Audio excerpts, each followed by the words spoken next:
এই বিড়ালকে কখনো আপনারা কষ্ট দিবেন না।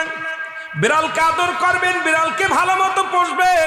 বিড়াল যদি কোনো জাতির জন্য দোয়া করে, কোনো গৃহস্থর জন্য দোয়া করে, ওই সংসারের মধ্যে উন্নতি শুরু হয়ে যায়।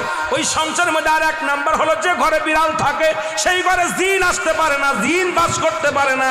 আর একটা ঘোষণা শুনেন, নবীজি বলে গেছেন, যে ঘরের মধ্যে বিড়াল ছানা বাস করে ওই ঘরের মধ্যে জিন জাতি প্রবেশ করতে পারে না। তাহলে ছোট ছোট মাসুম বাচ্চাগুলো যে ঘরের মধ্যে থাকে, মুসলমান অনেক সময় জিনের আশ্রয় পড়ে যায়, অনেক সময় জিনে আসর করে, ওই ঘরের মধ্যে জিনে আসর করে।